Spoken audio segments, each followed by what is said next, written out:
the ball assessment is we lost. They scored more points than us.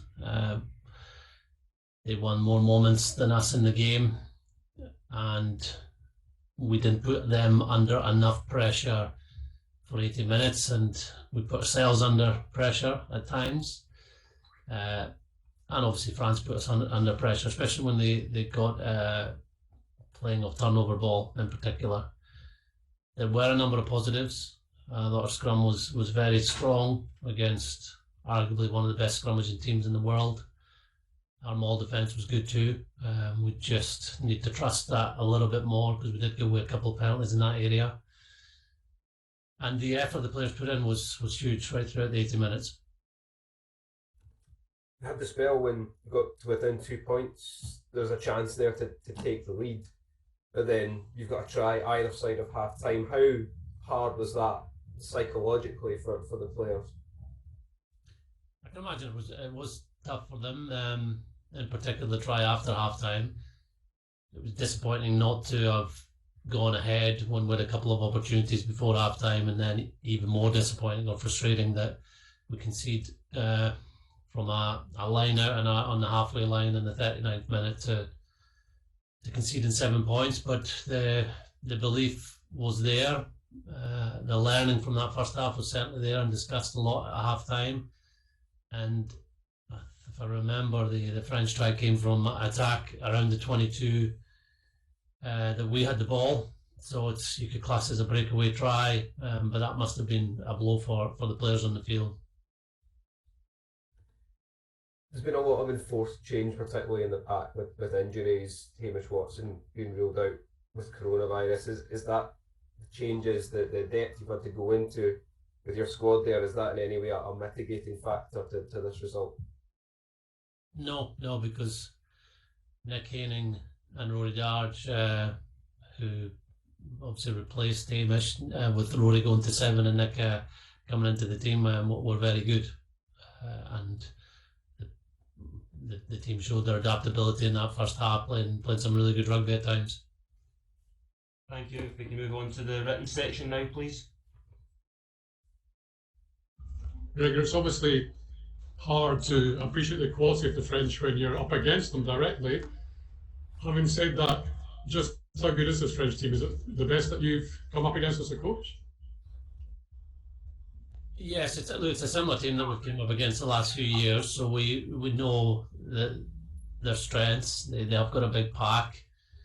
They can put you under pressure, but I did feel we handled that well today. I felt we were getting a nudge in some of our scrums. We've got a few penalties ourselves in the 22 when we mauled against them.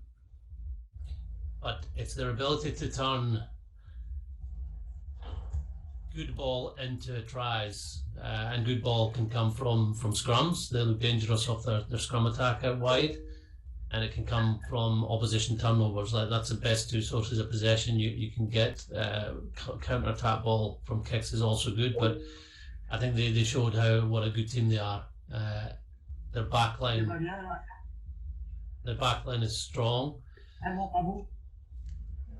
Scrum half obviously is a very good player and gets on good lines. But I think the thing that stands out is their front five, their ability to carry and keep the ball alive. And they're very clinical, close to the try line of not just going down to a rack or even into touch, but getting an offload to someone else. Stuart expressed the urge to play Italy tomorrow, which is understandable. But I guess you'd rather have a bit of time to think over what's happened and prepare for Italy. Will you need a really thorough post-mortem on this one, or is it pretty obvious what you need to improve on?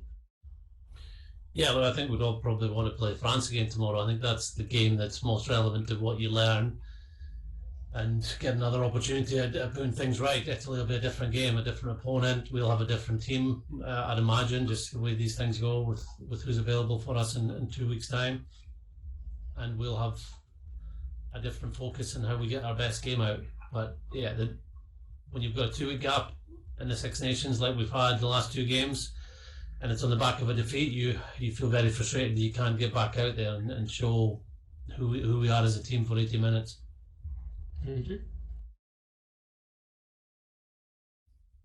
Greg, can I just check?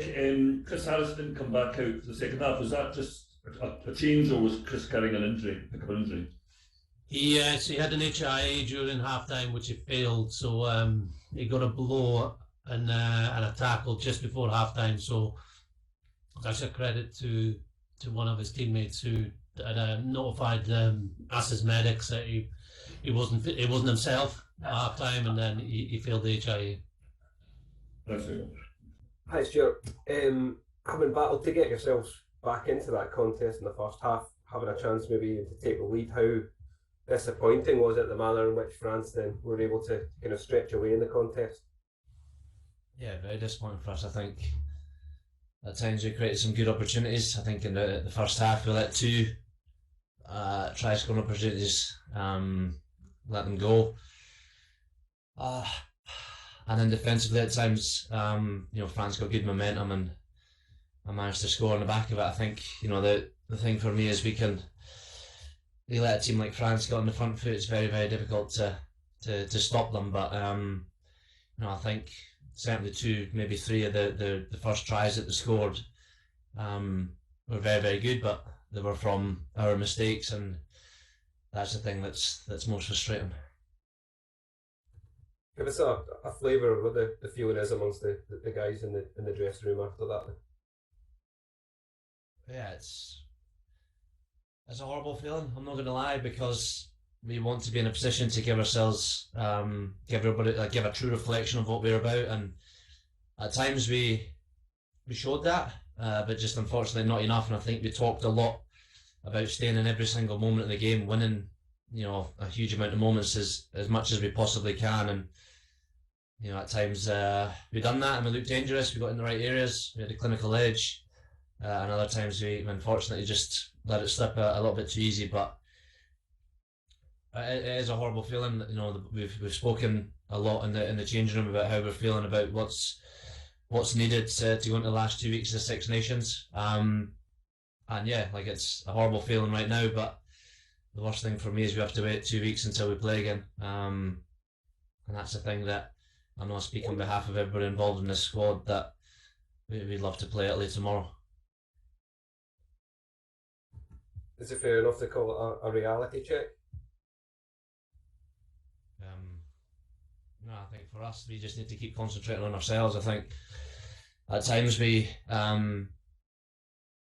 show what we're about, but we just need that, and for 80 minutes. I know we kind of say the same things, but that's the difference between winning and losing Test match rugby, and we need to be in a position to win most moments in the game, play in the right areas, make sure we have a clinical edge, we stand firm defensively, we don't allow teams too much momentum. But look, yeah, there's not much more I can say on that at the minute, because that's how we're feeling, and that is what's happened in front of us today.